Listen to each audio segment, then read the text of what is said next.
Sign up for the Agranak Studios newsletter at agranak.com. Today we're going to take a look at Grit Fantasy RPG. Oh yeah, let's get to it. Make sure you're subscribed so you don't miss an upload. And join the conversation over at the Agranak Cult Discord. There's a great in-depth review of this book from Rocket Punch Press. He's a friend of mine and just started his YouTube channel, so if you want all the gritty details... I see what you did there. Yeah, go and watch his video. Link is in the dungeon. Jeremy from GnomeBot Studios sent me this review copy, and well, yeah, we're reviewing it. He even signed it. He even sent a little letter and signed it. DM Wisdom, long live Zoth. Keep it gritty. Wow, he mentioned me? Yeah, I think he digs you. Wow, that's real nice. Yeah. So, at any rate, so you know if he's mentioning Zoth in this, it's gonna be badass. Oh yeah. First off, Jeremy labored over this game system for 8 years. Writing, drawing all the art. He's one of those overachievers that, well, overachieves. The game's main focus is on one-shots and convention-style games with a fast rule set that's easy to teach, and making a character takes no time at all. The layout is easy to read, which is a far cry from what I personally want to do in making something look ancient and distressed and kind of effed up with the fonts. This is really clean and focused, so you're not fighting with some fancy font. GFRPG trades my beloved D20 for a D12. No shade to Jeremy at GnomeBot Studios for using the other superior die as your main die or focus die.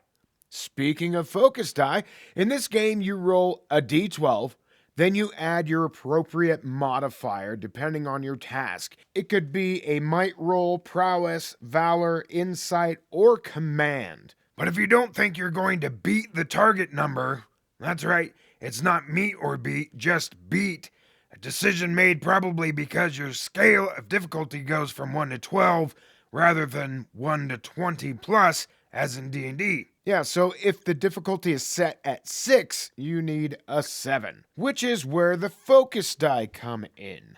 For the most part, you get a D4, D6, and D8 to use at your discretion to boost your final result. But once you use them, they are gone until next session, or if you find an item that might help to replenish them. So for instance, let's say you have a +2, you're rolling your might, there's a 6, 7, 8, maybe that's not enough to do it, and you decide, I'm going to use a D6 to buff that, there's a 5 on top of that. So your final result is 13. Sometimes there's opposed rolls with the monsters you might be fighting, which I personally love. Yeah, because with the swinginess of opposed rolls, almost anything can happen.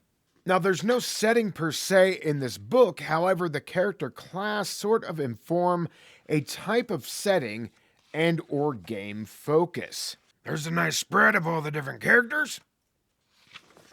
Yeah, you get the Bullock, Dwarf, Elf, Froom. Is that a mushroom character?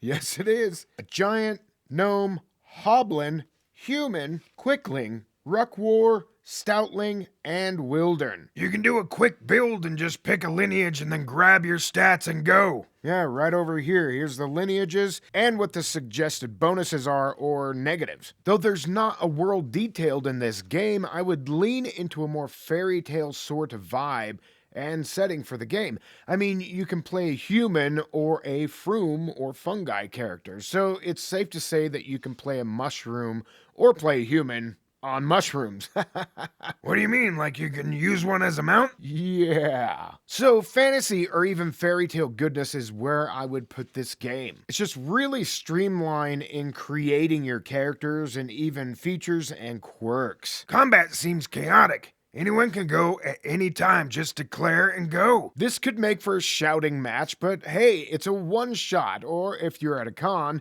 you'll never see these people again, so shout over them and take your turn. Chaos and fun. Haha, yeah. I can see this as a really fun game at a con with people yelling and screaming over at a table, trying to get to their action first. We talked about the focus die, but there's also grit, which are basically your hit points, and a soak mechanic when you sustain damage. Useful for surviving a 10 hit point game. Yeah, most characters have 10 hit points. In combat, there's options for dodging and other really fun stuff. Now, there's an awesome GM section here where it helps you build a story, an encounter, and an NPC builder as well. Let's roll one of each and you'll see how fast it can be to have a session ready to go. So, these charts use d20s. So, let's go for the plot. It's a search, terrain, 15, cliffs.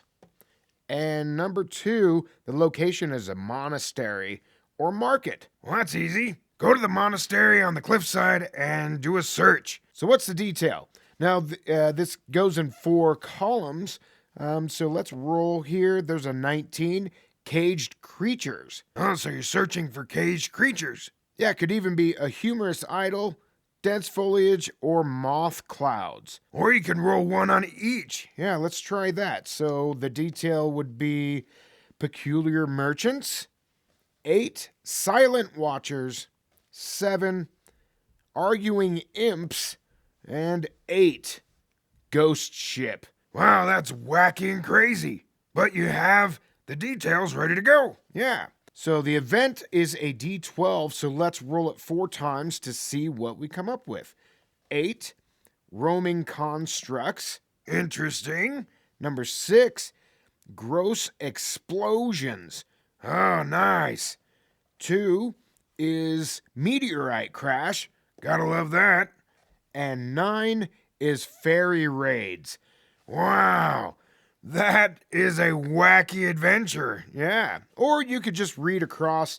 Doing 1, there's a 7, violent shockwave, foreboding comment, villainous deed, and dark rituals. Well, that seems to be a bit more thematic. Yeah, so read this however you will. I think it really is open to interpretation. Let's build an encounter. The monster is a common monster. So the common monsters are here. Gonna roll a d20. And number 19. I keep rolling 19s. Troll is there. Nice. What kind of mindset does it have? 11. Desperate. All right, I'm getting the picture here. And what's the action? 5. Constructing. That goes with the construct roll before. Yeah. So constructing and 12 hunting. Or you could just go right across constructing and moving. Nice. What's the complication? Let's roll it and just read right across. Number 2, sticky secretions. Ew. Obscuring cloud, fracturing ice, and nauseous gas. Wow. There's so much right there. You really don't need much else. No. Let's pick a lineage here. 3, an elf. Now, is it weak, average, or strong? Let's do it randomly. So 1, 2 is weak, 3, 4 average, 5, 6 strong.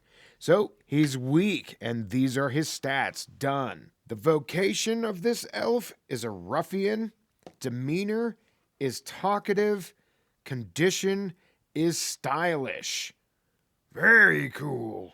The other way you could do something like this is roll your d20 and just pick one of these things out with a d4. So there's a 10, peaceful, 1, 2, 3. That's voice. So he's got a peaceful voice. That's perfect for an elf. Yeah. And then what is their name? And this is a 1, 2, 3, 4, 5. This would be something that I would go with whatever seems right.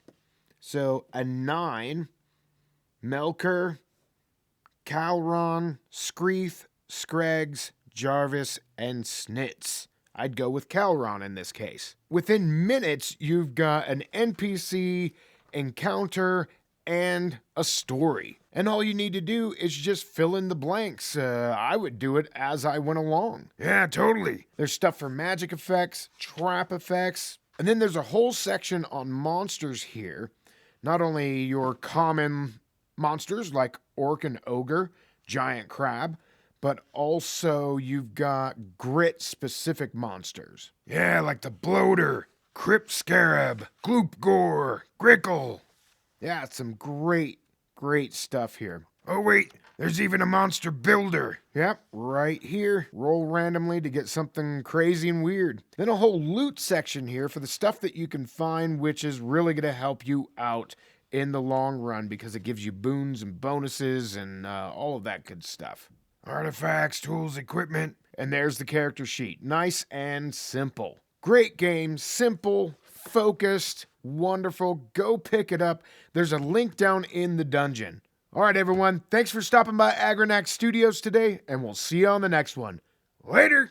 This video was brought to you by the generous support of our patrons. Consider becoming a patron so you can help us make more content like this. Or get yourself a t-shirt below. Later. Alright, do this and do that and do this and do that. And watch this video.